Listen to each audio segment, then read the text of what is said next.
What's up guys, this is John with Gaming Through the Decades and we are back with another video. Today I want to go ahead and review a clone console. It's the first time I'm doing this and it's something I use and it's something I enjoy and I think it's very useful and it's a really reasonable price for those entering the retro gaming community. So like I said, it's an NES clone console. Let's go check it out.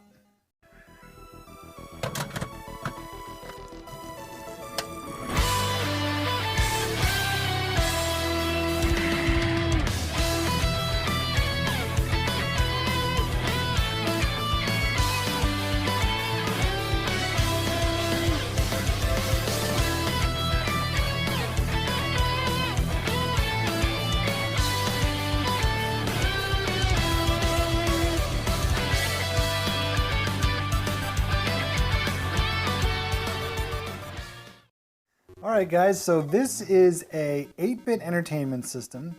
It is a clone NES. And it's actually made by gamerztek here. And you can find these essentially two places. You can find them online. I'll go ahead and link the description below. And how I found it was I actually, in my area where I live, there's a retro store. They are the ones that produce and makes these. It's called Fallout Games. So that's how I found this. Now, let's first talk about price. It's the most important part. To me it is anyways. We'll go over some of the other details that might be most important to other people here in a second. I bought it for $15. I believe online they go less than $25. I think with shipping you're probably going to pay right around $25. So let's go ahead and look at what comes with the console. You get the control deck, obviously, which is what you see here. And this is the control deck for the game, as you can see, obviously. It is a top loader. Power reset. You have a little LED. And the cool thing about this is, unlike the Nintendo top loader, unless it's modded, this one does have the AV. So you're not just using an RF like the Nintendo top loaders. And the cool thing also is it's big enough for the Game Genie, and the Game Genie is compatible with this. So that's a really nice feature. I'm glad they added that. I own a top loader Nintendo system, and the Game Genie, unfortunately, you really kind of have to jam it in there. You feel like you're going to break your console. So that is the control deck.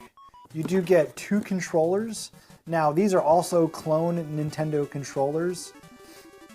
They look and feel just like the original Nintendo controllers. Now the only thing I will say is that I dislike about these controllers is the cord is actually right here. So when you're holding the D-pad, you can't really wrap your hand around the controller. It makes it kind of awkward.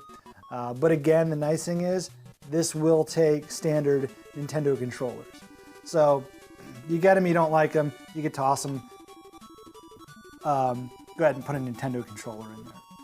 Compatible with all the Nintendo controllers, the Super Pad, the Dog Bones, pretty much any controller that's ever made. I mean, I don't know if they made third-party controllers back then. Honestly, I don't remember, but don't have any issues.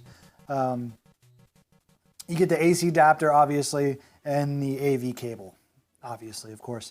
Now, I will say, this is really good for two types of people, really. I use it because I don't want the wear and tear on my Nintendo systems. Especially for those of you that have a front-loader Nintendo, you know those pins, eventually, they will wear out, and that's what causes that blinking. So this is good in a sense where you can use it to essentially preserve the life of your Nintendo. And if it breaks, it's 15 bucks, you go out and just get a new one. It's not a $60 to $100 replacement. It's extremely lightweight. It almost weighs as much as the cartridges itself. So you can see the board in here is maybe that big. So it's a small board, really simple. Another thing, another group of people that this might be good for are those people that are just getting into retro gaming. They want to go ahead and start playing Nintendo games or feeling nostalgic. The nostalgia is kicking in, and they don't want to spend $60 on a front loader. They don't want to spend $100 on a top loader. So this is good for that. It has like a 98% compatibility rate from what they were telling me. I've only had one game not work, and that was Rad Racer 2. It's not like it's a big important title that anybody cares about. But if you have a weird thing with Rad Racer 2, it's not going to work in this. So you do run the risk. But every other game I've had, I've thrown only about 60 games to it so far, and I've only had that one issue come up. Let's talk about the overall game quality while playing games on this clone. Now there is a slight difference in the graphics. Not huge, like the games look totally different, but if you've ever played the Nintendo top loader, because of the RF signal, you do see some striping in solid screens. Like for example, the sky in Mario, instead of a flat blue, you might see some striping, but that's usually caused by the RF signal. I'm not sure what causes it in this clone, but it is there when you play games on here. Again, I'm not sure why. I don't know if it's just manufacturing. Maybe it's just a bad AV signal or cheap AV that they use. Like I said, it is there. For me, it's not a huge difference. It's not a deal breaker for me. It doesn't really bother me. It's an 8-bit system, so I'm not exactly all googly-eyed over the graphics to begin with. I'm just there to use it to play my games, like I said, so I don't put the wear and tear on my actual Nintendo system. Now, the sound is pretty much comparable. There's a slight difference, but to me, very slight, but again, I don't really notice it. But if you are concerned about minor details like the graphics or the output for the video and the sound, there is a slight difference. So if that's something that's a deal breaker for you, this might not be your best choice. Again, it's made by Gamerztek, 8-bit clone NES console. I'll go ahead and link their description down below. It's a good clone, and it's definitely one of the cheaper ones.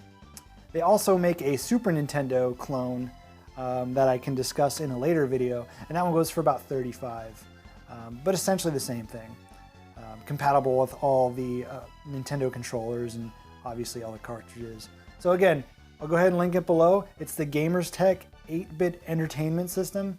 Let me know if you have experience with it, but until then, we'll see you guys on the next video.